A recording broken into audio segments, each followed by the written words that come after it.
हरे कृष्णा। सभी को मेरा सादर प्रणाम। मैंने सोचा कि श्रीमद् भागवतम का मतलब मैं एक एक अध्याय आप लोगों को डेली भेज रही हूँ, तो क्यों ना श्रीमद् भगवद गीता यथारूप का भी डेली एक एक अध्याय आप लोगों को आपके साथ शेयर करूँ। तो प्लीज़ आप दोनों को ही ज़रूर श्रवण करना। हमारे कृष्ण भगवान को, हम सभी के भगवान है ना, वो उनको बड़ी खुशी होगी। आप लोग ज़रूर श्रवण कीजिएगा। तो करते हैं शुरू। ओम ज्ञानतिमिरान्धस्य ज्ञानाञ्जनशलाकया चक्षुरुन्मीलितं येन तस्मै श्रीगुरुवे नमः। श्रीचैतन्यमनोभीष्टं स्थापितं येन भूतले स्वयं रूपा कदा मह्यं ददाति सपदान्तिकं। वन्देऽहं श्रीगुरो श्रीयुतपदकमलं श्रीगुरून् वैष्णवांश्च श्रीरूपं साग्रजातं सहगण रघुनाथान्वितं तं सजीवं साउदयितं सावधूतं परिजनसहितं कृष्णचैतन्यदेवं श्रीराधा कृष्णपदान् सहगण ललिता श्रीविशाखान्वितांश्च। हे कृष्ण करुणा सिंधु दीनबंधु जगतपते गोपेश गोपिका कांत राधा कांत नमोस्तुते। तप्त कंचन गौरांगी राधे वृंदावनेश्वर भानुसुते देवी प्रणमामि हरिप्रिये। वाञ्छाकल्पतरुभ्यश्च कृपा सिंधु एव च पतितानां पावनेभ्यो वैष्णवेभ्यो नमो नमः। अनंत कोटि वैष्णव ठाकुर की जय। नमो कृष्ण पृष्ठाय भूतले श्रीमते भक्ति वेदांत स्वामिनीति नामिने। नमस्ते सारस्वते देवे गौरवाणी प्रचारिणे निर्विशेष शून्यवादी पाश्चात्य देश तारिणे। जय श्री कृष्ण चैतन्य प्रभु नित्यानंद श्री अद्वैत गदाधर श्रीवासादि गौर भक्त वृंद। हरे कृष्ण कृष्ण कृष्ण हरे हरे, हरे राम राम राम हरे हरे, हरे हरि बोल। जय हो गुरु गोरखनाथ। हरे कृष्ण। करते हैं शुरू श्रीमद् भगवद गीता यथारूप अध्याय 1 से स्टार्ट करते हैं। कुरुक्षेत्र के युद्ध स्थल में सैन्य निरीक्षण। अध्याय 1। तो धृतराष्ट्र उवाच, फर्स्ट श्लोक है हमारा। धर्म क्षेत्रे कुरुक्षेत्रे समवेतायुयुत्सवः मामका पांडवाश्चैव किं कुर्वत संजय। धृतराष्ट्र ने कहा, हे संजय, धर्मभूमि कुरुक्षेत्र में युद्ध की इच्छा से एकत्र हुए मेरे तथा पांडु के पुत्रों ने क्या किया। सेकेंड हमारा श्लोक है। संजय उवाच, दृष्टा तु पाण्डवानीकं व्यूणं दुर्योधनस्तदा आचार्यम् उपसंगम्य राजा वचनं ब्रवीत। संजय ने कहा, हे राजन, पांडुपुत्रों द्वारा सेना की व्यूह रचना देखकर राजा दुर्योधन अपने गुरु के पास गया और उसने ये शब्द कहे। पश्येतां पाण्डुपुत्राणाम् आचार्यं महतीं चुमुं व्यूणां द्रुपदपुत्रेण शिष्येण धीमता। हे आचार्य, पांडुपुत्रों की विशाल सेना को देखें जिसे आपके बुद्धिमान शिष्य द्रुपद के पुत्र ने इतने कौशल से व्यवस्थित किया है। फोर्थ श्लोक है। अत्र सुरा महेश्वासा भीमार्जुन समायुयुधि युयुधानो विराष्टश्च द्रुपदश्च महारथः। इस सेना में भीम तथा अर्जुन के समान युद्ध करने वाले अनेक वीर धनुर्धर हैं, यथा महारथी युयुधान, विराट तथा द्रुपद। फिफ्थ हमारा श्लोक नंबर है। धृष्टकेतु चेकितानः काशीराजश्च वीर्यवान पुरुजित कुंतीभोजश्च सैव्यश्च नरपुंगवः। इनके साथ ही धृष्टकेतु, चेकितान, काशीराज, पुरुजित, कुंतीभोज तथा सैव्य जैसे महान शक्तिशाली योद्धा भी हैं। सिक्स्थ हमारा श्लोक नंबर है। युधामन्यु च विक्रांतः उत्तमौजा च वीर्यवान सौभद्रः द्रौपदेयाः च सर्वे एव महारथा। पराक्रमी युधामन्यु अत्यंत शक्तिशाली उत्तमौजा सुभद्रा का पुत्र तथा द्रौपदी पुत्र के सभी महारथी हैं। सेवेंथ श्लोक है हमारा। अस्माकं तु विशिष्टायै तान्निबोध दिव्यजोत्तम नायका मम सैन्यस्य संज्ञार्थ तान् ब्रवीमि। किंतु हे ब्राह्मण श्रेष्ठ, आपकी सूचना के लिए मैं अपनी सेना के उन नायकों के विषय में बताना चाहूँगा जो मेरी सेना को संचालित करने में विशेष रूप से निपुण हैं।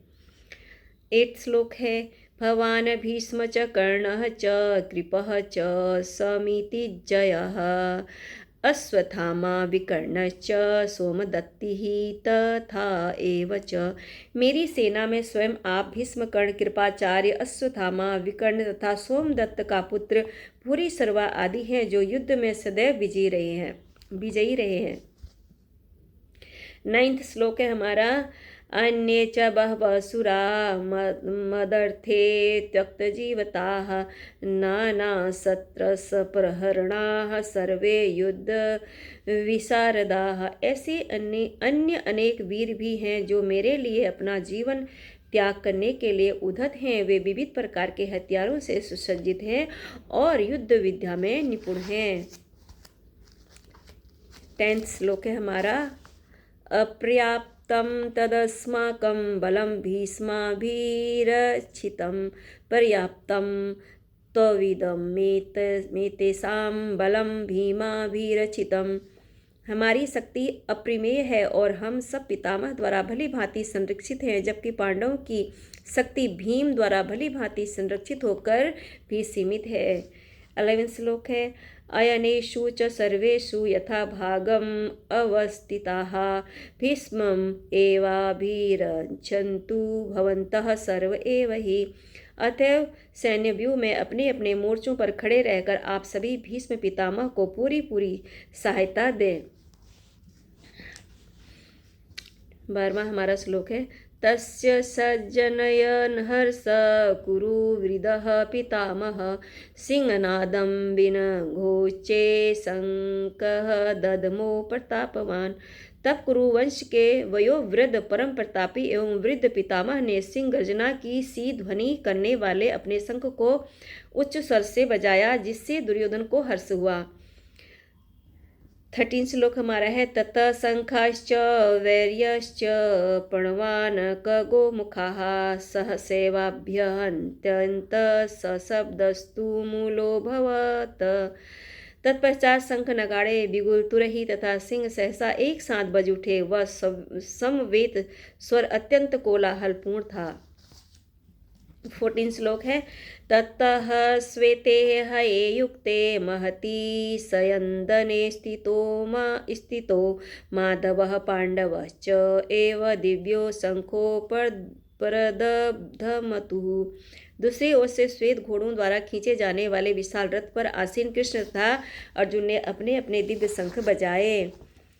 15 श्लोक हमारे। पांचजन्य ऋषिकेशो देवदत्त धनंजय पौंड्र दद्मो महासंख्य भीमकर्मा वृकोदरः। भगवान कृष्ण ने अपना पांचजन्य शंख बजाया। अर्जुन ने देवदत्त शंख तथा अतिभोजी एवं अति मानवीय कार्य करने वाले भीम ने पौंड्रक नामक भयंकर शंख बजाया। अब 16 एंड 17 और 18 ये 3 श्लोक एक साथ ही हैं। अनंत विजय राजा कुंती पुत्रो युधिष्ठिरः नकुलः सहदेवश्च सुघोषमणिपुष्पको काश्यश्च परम एश्वासः शिखण्डी च महारथः धृष्टद्युम्नो विराटश्च सात्यकिश्चापराजितः द्रुपदो द्रौपदेयाश्च सर्वश्च पृथिवीपते सौभद्रश्च महाबाहु शंखान्दधमुः पृथक पृथक। हे राजन कुंती पुत्र, राजा युधिष्ठिर ने अपना अनंत विजय नामक शंख बजाया तथा नकुल और सहदेव ने सुघोष एवं मणिपुष्पक शंख बजाए। महान धनुर्धर काशीराज, परम योद्धा शिखंडी, धृष्टद्युम्न विराट, अजय, सात्यकी, द्रुपद, द्रौपदी के पुत्र तथा सुभद्रा के महाबाहु पुत्र आदि सबों ने अपने अपने शंख बजाए। 19 श्लोक है। सघोषोद्धरात् राष्ट्राणां हृदयानि व्यदारयत् नभश्च पृथिवी चैव तुमुलोऽभ्यनुनादयन्। इन विभिन्न शंखों की ध्वनि कोलाहल पूर्ण बन गई, जो आकाश तथा पृथ्वी को शब्दायमान करती हुई धृतराष्ट्र के पुत्रों के हृदयों को विदीर्ण करने लगी। 20 श्लोक है। अथ व्यवस्थितान् दृष्टा धार्तराष्ट्रान् कपिध्वजः प्रवृत्ते शस्त्रसम्पाते धनुरधम्य पाण्डवः ऋषिकेशं तदा वाक्यम् इदम् आमाह महीपते। उस समय हनुमान से अंकित ध्वजा लगे रथ पर आसीन पांडुपुत्र अर्जुन अपना धनुष उठाकर तीर चलाने के लिए उद्यत हुआ। हे राजन, धृतराष्ट्र के पुत्रों को व्यूह में खड़ा देखकर अर्जुन ने श्री कृष्ण से ये वचन कहे। अर्जुन उवाच, ये हमारा 21 एंड 22 श्लोक है। अर्जुन उवाच, सैन्यो उभयो मध्ये रथं स्थापय मे अच्युत, यावत एतान् निरक्ष्ये अहं योद्धकामान् अविस्थतान्।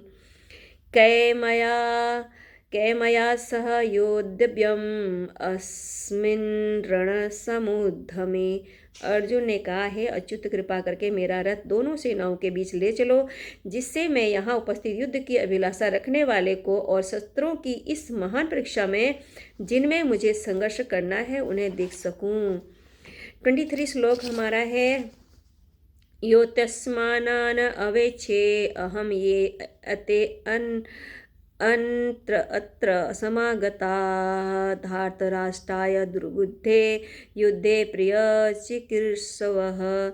मुझे उन लोगों को देखने दीजिए जो यहाँ पर धृतराष्ट्र के दुर्बुद्धि पुत्र दुर्योधन को प्रसन्न करने की इच्छा से लड़ने के लिए आए हुए हैं।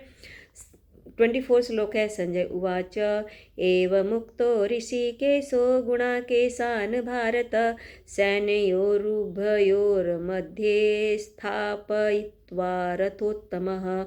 संजय ने कहा, हे भरतवंशी अर्जुन द्वारा इस प्रकार संबोधित किए जाने पर भगवान श्री कृष्ण ने दोनों दलों के बीच में उस उत्तम रथ को लाकर खड़ा कर दिया।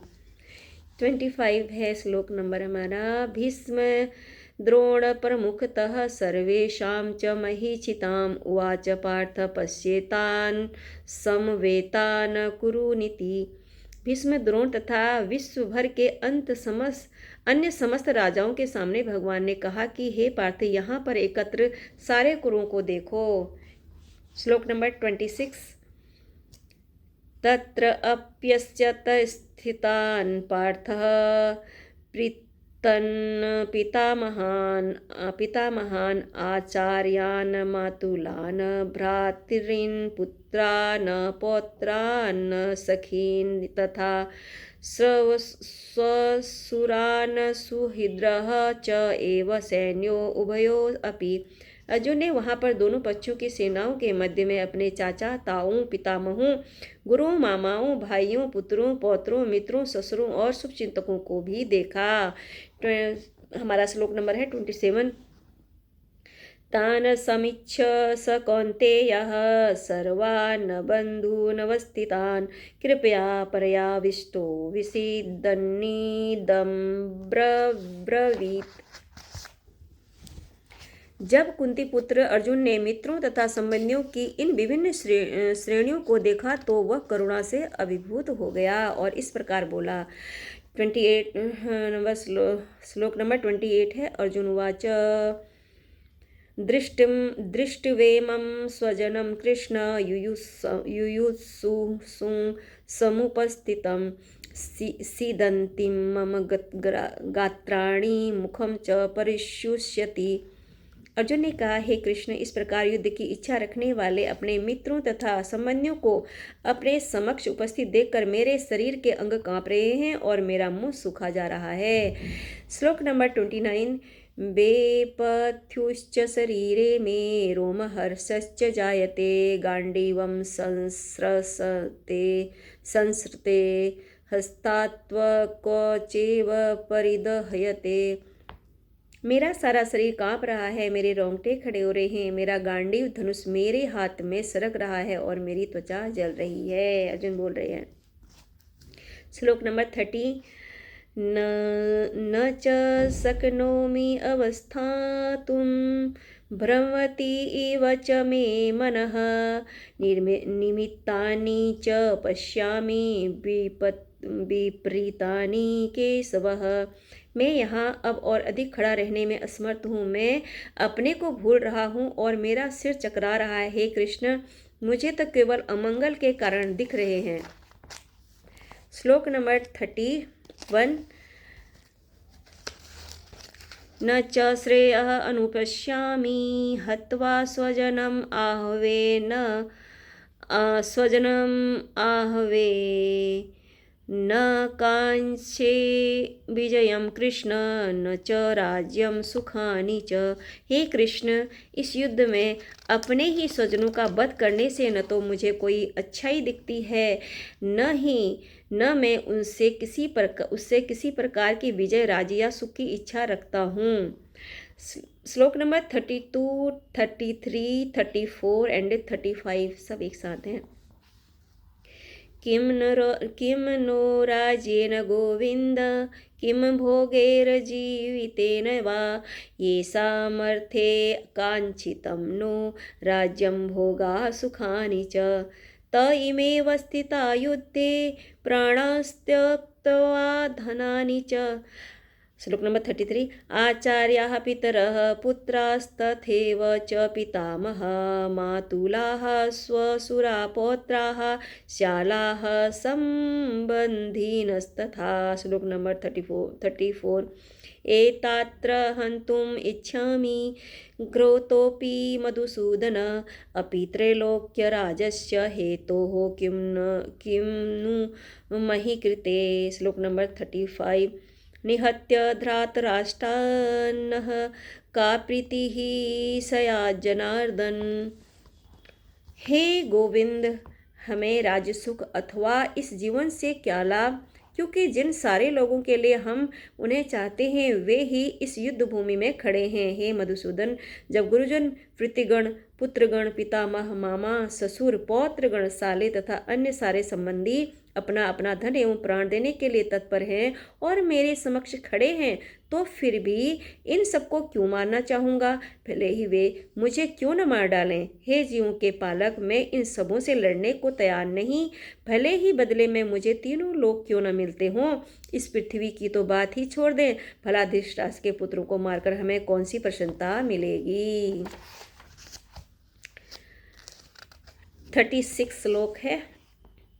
पापमेवाश्रेत अस्मान् हत्वा एतान् आततायिनः तस्मात् न अर्हा वयं हन्तुं धातराष्ट्रान् सबान्धवान् स्वजनं हि कथं हत्वा सुखिनः स्याम माधव। यदि हम ऐसे आतताइयों का वध करते हैं तो हम पर पाप चढ़ेगा, अतः यह उचित नहीं होगा कि हम धृतराष्ट्र के पुत्रों तथा उनके मित्रों का वध करें। हे लक्ष्मीपति कृष्ण, इससे हमें क्या लाभ होगा और अपने ही कुटुंबियों को मारकर हम किस प्रकार सुखी हो सकते हैं। 37 एंड 38 श्लोक। यद्यप्येते न पश्यन्ति लोभोपहत चेतसः कुलक्षकृतः दोषं मित्रद्रोहे च पातकं कथं न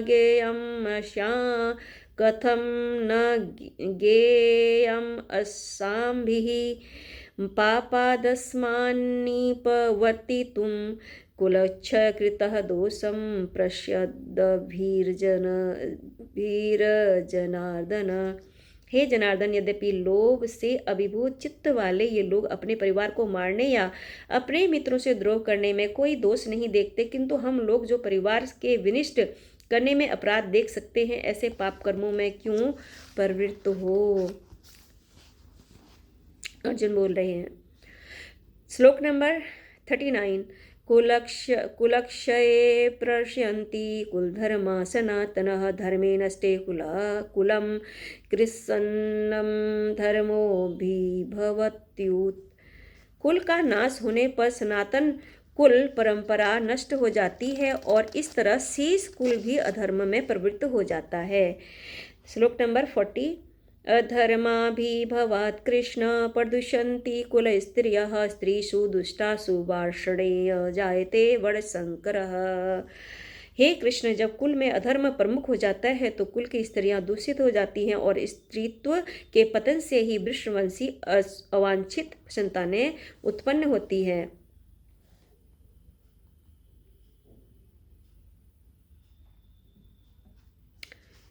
श्लोक नंबर 41।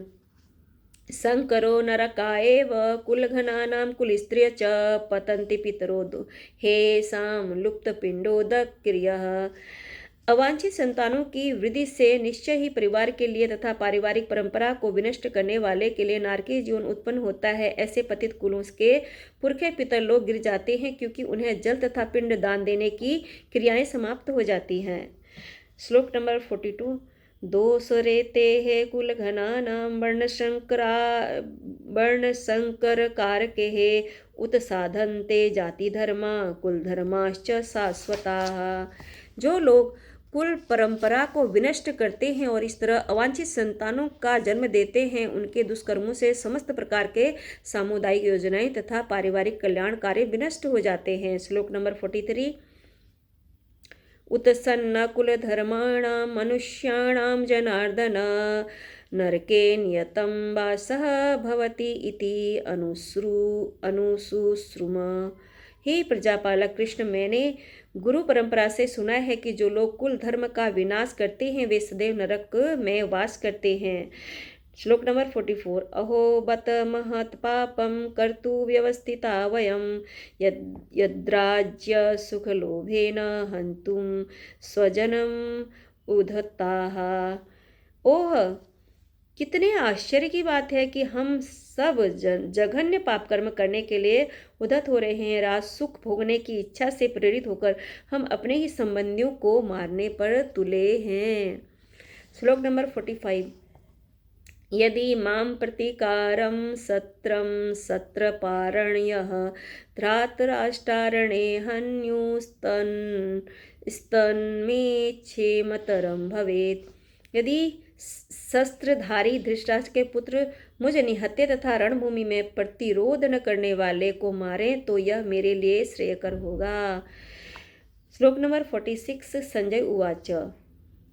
एवमुक्त्वार्जुनः सख्ये रथोपस्थ उपाविशत् विसृज्य संसरं चापं शोकसंविग्रमानसः। संजय ने कहा, युद्ध भूमि में इस प्रकार कह कर अर्जुन ने अपना धनुष तथा बाण एक ओर रख दिया और शोक संतप्त चित्त से रथ के आसन पर बैठ गया। यहाँ पर इस प्रकार भगवद गीता के प्रथम अध्याय कुरुक्षेत्र के युद्ध स्थल में सैन्य निरीक्षण का भक्ति वेदांत तात्पर्य पूर्ण हुआ। हरे कृष्ण कृष्ण कृष्ण हरे हरे, हरे राम राम राम हरे हरे, हरे कृष्ण कृष्ण कृष्ण हरे हरे, हरे राम राम राम हरे हरे। हरि हरि बोल। श्रीमद् भगवद गीता यथारूप की जय। गुरु और वरान की जय। हरि कृष्णा। हरि हरि बोल। सभी भक्तों को सादर प्रणाम, सभी को सादर प्रणाम। हरि हरि बोल। हरे कृष्णा।